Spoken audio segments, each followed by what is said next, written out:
aqui é Vladimir Ribeiro, ele vai apresentar o tópico sinestesia em favor da escavação arqueológica. Então, deixamos com ele tempo. Obrigado. Boa tarde. Sou Vladimir Ribeiro. Sou deficiente visual, né, vocês perceberam. E eu tenho uma doença congênita e fiquei cego efetivamente tem uns 15 anos aproximadamente. Eu fui perdendo a visão gradualmente. Então, um dia eu enxerguei. Embora a palavra enxergar é um pouco forte para mim, mas eu enxerguei melhor e enxerga agora. Né? Então, eu tenho 100% agora de perda de visão. Sou casado, minha esposa está aqui, a Deuseli, filmando provavelmente. Temos 2 filhas, são casadas também. Agora eu tenho a minha neta Rebeca, minha família. E eu sou gestor de tecnologia da informação, como formação, e também trabalho nessa área numa empresa multinacional em São Paulo, na capital, né? Moro em Campinas, nós moramos em Campinas. E também atualmente eu estou matriculado, já começamos o curso de pós-graduação aqui no NASP de arqueologia bíblica. Estou falando tudo isso para me apresentar e para justificar um pouco essa questão e o tema, a sinestesia em favor da escavação arqueológica. Sinestesia é uma coisa que a gente acabou tendo que desenvolver um pouco mais, né? Por conta que às vezes a gente perde algo, mas ganha outra coisa no lugar. Em julho deste ano, eu tive a oportunidade então de participar, vou ficar no primeiro slide, da escavação arqueológica com os professores Rodrigo Silva, aqui do NASP, todo mundo já conhece, né? E o professor Joseph Gerfinkel, da Universidade Hebraica de Israel, lá no sítio arqueológico de Laquis, que o nosso amigo aqui estava comentando na última palestra, né? Então nós tivemos uma turma de 30 brasileiros, tinha mais outras pessoas lá, porque é um trabalho voluntário.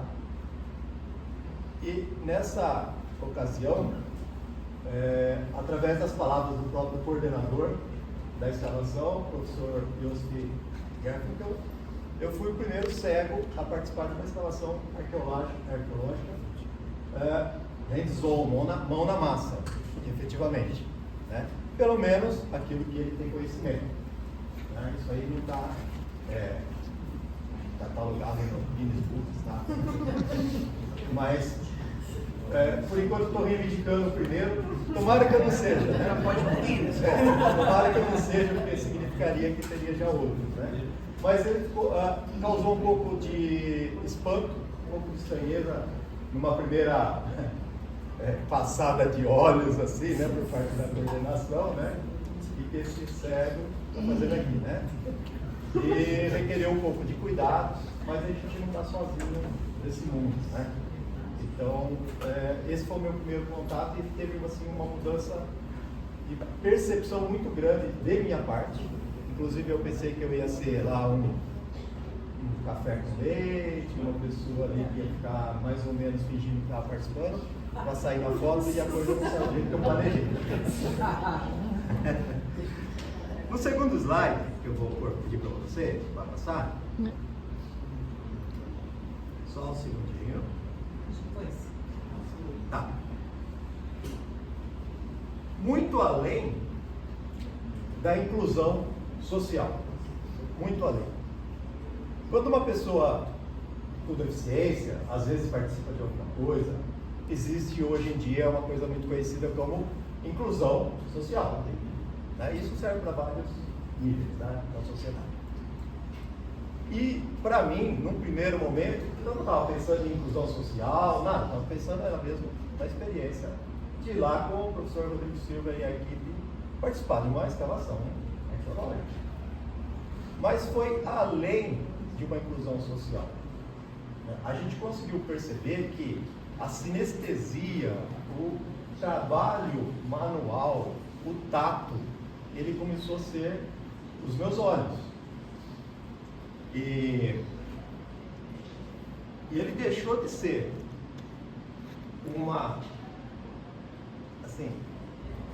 deixou de ser uma pequena inclusão social e passou a começar a se transformar numa ferramenta efetiva.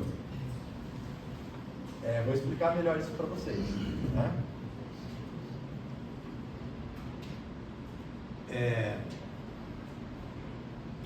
Por quê?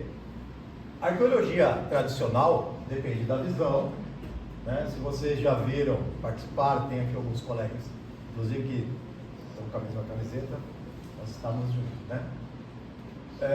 E vocês já participaram também, alguns de vocês. É um trabalho que exige visão, né? Cuidado, é um pouco perigoso, né? O ambiente é hostil, às vezes o terreno, né? Às vezes pode ser um pouco perigoso, pouco só, bem pouquinho. Mas, assim, vamos dizer assim, a gente conseguiu, junto com a equipe, transformar essa deficiência numa ferramenta onde a visão deixou de ser o mais importante e o uso do tato para conseguir manusear e conseguir trabalhar foi mais importante. No próximo slide,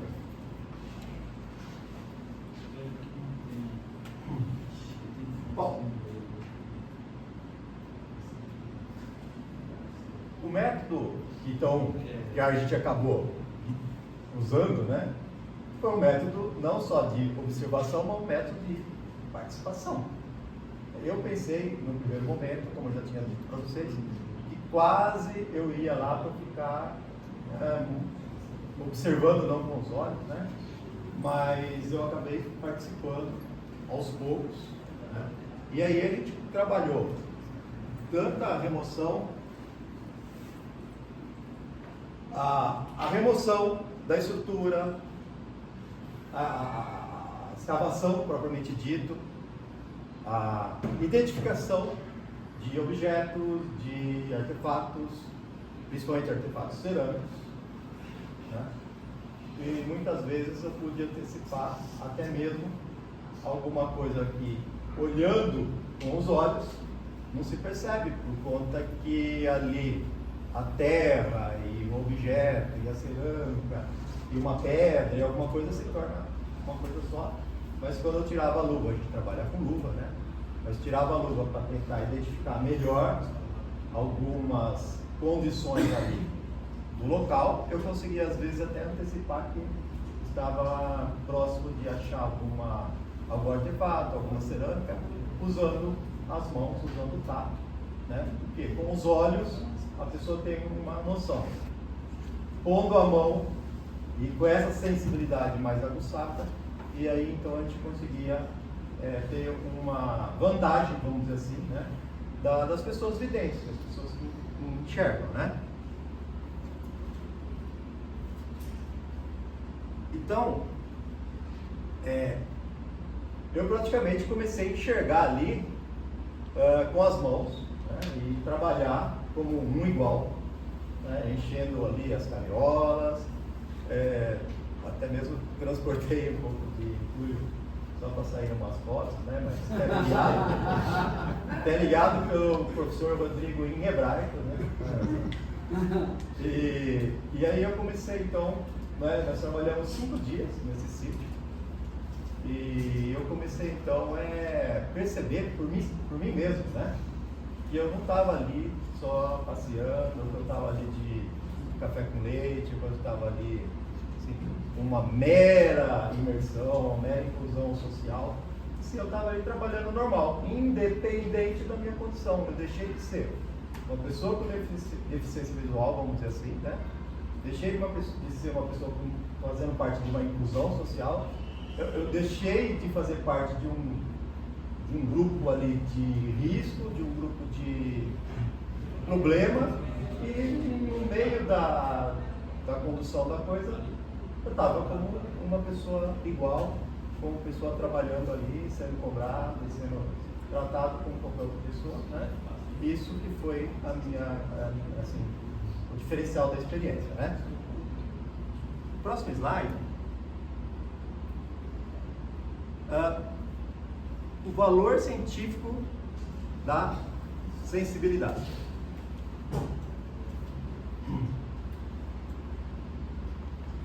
Bom, essa sinestesia, ela acabou sendo um aliado científico. Deixou de ser algo que era uma deficiência, passou de deficiência para ferramenta, de ferramenta para eficiência e ganho científico, porque nós tivemos uma pessoa, né, no grupo, onde, em um primeiro momento, essa pessoa, ela requeria cuidados, ela requeria, assim, uma série de cuidados mesmo, né? E passou a ser como se fosse uma ferramenta, né? E a ciência em si, né, que é a psicologia, a ciência em si, ela pode ter ganhos usando esse tipo de mão de obra, porque a experiência, ela mostrou que é possível. É claro que nós estávamos ali em 30 brasileiros, mas tinha outras pessoas de outras nacionalidades, e todos depois acabavam ajudando uma coisa ou outra, né? Locomoção, café, lanche, ou até mesmo em algumas circunstâncias que precisava ali de algum cuidado adicional, sem contar a Deuseli, minha esposa, né? E amigos que nós fizemos, né? Porque nós fomos para lá nessa excursão em 30 desconhecidos e voltamos com 30 irmãos, né? Porque a gente acabou assim nos unindo, claro, não só em torno da minha pessoa, obviamente, mas em torno de toda a circunstância ali que nós vivemos, né? O último slide. Um novo olhar para a arqueologia. Então, Laquis, no caso ali, não foi só uma experiência, né? Uma vivência minha vivência, não foi só isso, né? Nós conseguimos trazer um ponto que não se pensava, né? De ter uma pessoa com deficiência fazendo parte de um grupo efetivamente produtivo, né? E ela pode ter sido, essa experiência pode ter sido um divisor de águas para a arqueologia, para a ciência, para a experiência das outras pessoas, além, é claro, da minha experiência como uma pessoa comum, né, como vocês, né? Não sou arqueólogo, não sou da área, né, vamos dizer assim, né? Eu deixo de ser simplesmente uma pessoa comum, melhor dizendo, eu passo a ser uma pessoa comum, como as outras pessoas, fazendo um trabalho como as outras pessoas, por conta não só da minha força de vontade, vamos dizer assim, da minha persistência, mas também da colaboração das outras pessoas que estavam ao redor, porque nós sozinhos nós não somos nada, né? Então, assim, eu espero que essa breve experiência, esse breve relato meu, possa até inspirar outras escavações e outras incursões arqueológicas a, de repente, a ter uma pessoa deficiente na equipe, né? Não como, de novo, não como uma inclusão, meramente uma inclusão social, mas como uma ferramenta onde possa se ter ganhos na identificação de material, de artefatos e com toda um pouco de técnica, né? Conseguir fazer um trabalho ali que outras pessoas fariam, mas de repente dá para fazer um trabalho até um pouco melhor, dependendo do tipo de manuseio ali dos artefatos, né, das cerâmicas. É isso que eu tinha para passar para vocês.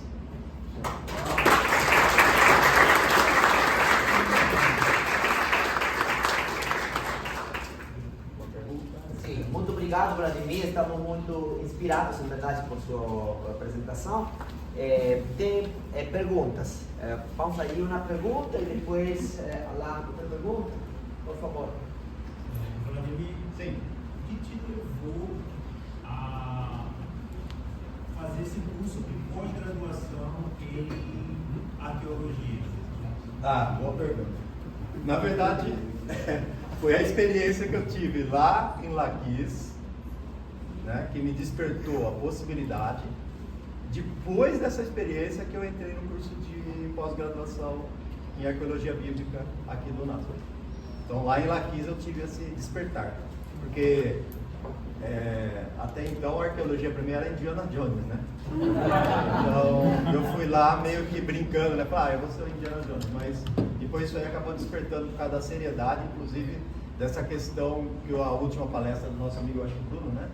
Trouxe de Laquis e da invasão de Seraqueribe e tudo que aconteceu ali. A gente estava ali no palco, onde o fogo pegou, né? Onde o fogo pegou mesmo, né? Pegou, e a gente estava vivenciando ali naquele palco, naquele cenário, onde até então a gente tinha lido aquilo lá, ou na Bíblia, ou em livro de história, e a gente se encontrou ali de repente naquela terra, naquele solo, pegando naqueles objetos.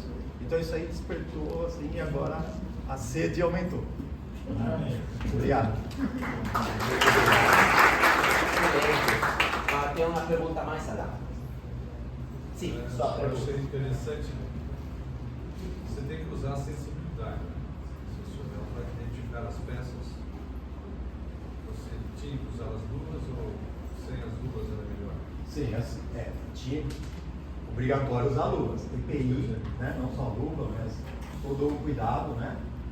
Roupa adequada, sapatos, luva. Porém, você usa a luva, de repente você está fazendo cavando com um objeto, com uma pazinha pequena, né? Você está ali cavando, sente que tem alguma coisinha ali trombando na pazinha, né? Aí eu tirava a luva para fazer a análise daquilo que estava acontecendo. No sensorial, sentir. Para sentir contato com a parte da... Isso, daí sim, daí que eu usava o tato para poder identificar, às vezes ver uma cerâmica, porque assim, ó, a gente acha muita cerâmica, pelo menos lá, né? Minha única experiência, então não sei falar quantas outras. Aí a cerâmica, que dependendo do tipo que está a cerâmica, ela meio que lixo, certo? Agora, dependendo do jeito que ela está, se ela tem uma bordinha, se ela tem uma saliência, se ela tem uma inscrição, se ela tem alguma coisa, aí ela já começa a ter valor. E aí que dava pra gente começar a perceber direitinho, olha, ela ainda na terra dava pra perceber isso daí. E a espessura? Espessura, bordinha, o pessoal gostava de borda. Borda é mais emocionava um pouco. Daí no final a gente acabou ficando emocionante também para nós. Quando a gente achava uma coisa com borda também, que a gente acabou entrando no frio, né? Mas eu tirava a luva, depois eu colocava de volta. Muito obrigado, Vladimir. Na verdade, fiquei muito impressionado por isso. Fiquei pensando, você tentou, como chama? Cheiro? Sim, cheirar? Dava sim, porque tinha cinza. Porque assim, ó, a gente está numa quadrícula, né? Tem uma divisão aqui, o chão aqui, a gente vai escavando, ele vai afundando, e conforme o tipo de material que tem ali embaixo, pelo cheiro também dá para saber, porque a terra, vamos dizer que não tenha cheiro, ou o cheiro já é um cheiro normal. Mas se aparecer cinza, dá para sentir o cheiro da cinza. E a cinza também era muito importante. Na hora que se aparecia cinza, vinha todo mundo em cima. Calma, não mexe na cinza, porque cinza já é um material orgânico, dá para ter datação, dá para ter uma série de coisas. Né? Mas o cheiro também dava para perceber. Interessante. Um aplauso mais para Vladimir. Agradecemos muito.